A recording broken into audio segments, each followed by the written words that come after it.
Well, we do have a supercharger here because the power is crazy. Oh, yeah.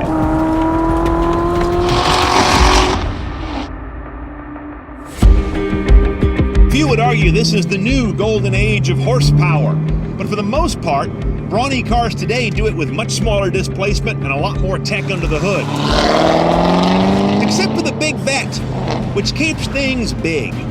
Let's drive the king of the big vets, the Z06, and check the big American-style tech.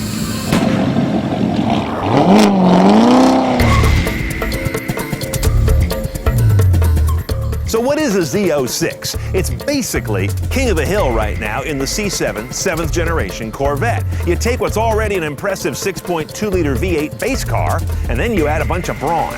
A supercharger on top of that V8, a standard 7-speed manual with rev matching, magnetic rheological adaptive suspension standard, wider fenders up front to cover way bigger wheels and treads, all kinds of radical airflow and cooling management around the body, and a steel-reinforced Jesus bar, one of the few cars where you might actually use it.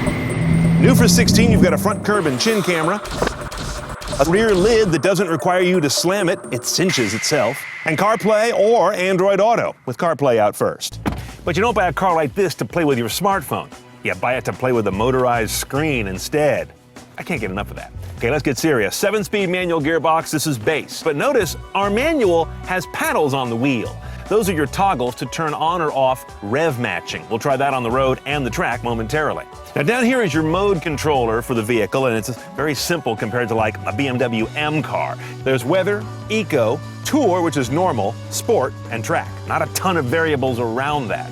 Under the home menu is something you won't find on any other car with Chevy MyLink, and that's this, the PDR, the Performance Data Recorder, which is a misnomer. It's a forward-looking video camera that also has a data recorder that overlays telemetry on the HD view forward. This is basically a smart GoPro built in the car, and no one else does it quite like this. And generally around the cabin, this is a mix of traditional and modern cabin technology. A partial LCD instrument panel, but real gauges around it for other functions. You got your touch screen here, of course, but a ton of tactile knobs right below it.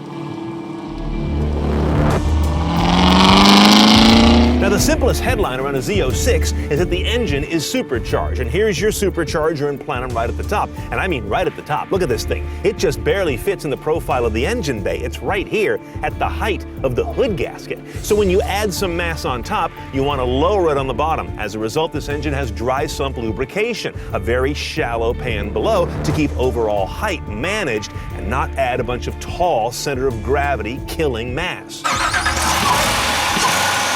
And in between those two components, you've got tougher forged internals to handle the chaos that this guy brings upon them. And you've also got stronger, better breathing, high-performance heads. The output numbers are a pleasant pair. 650 horse, 650 pound-feet of torque.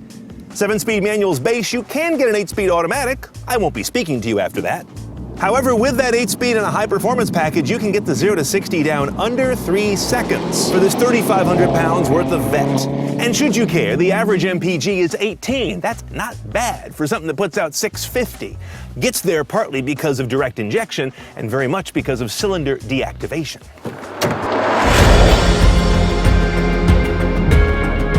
You never get used to this kind of big power.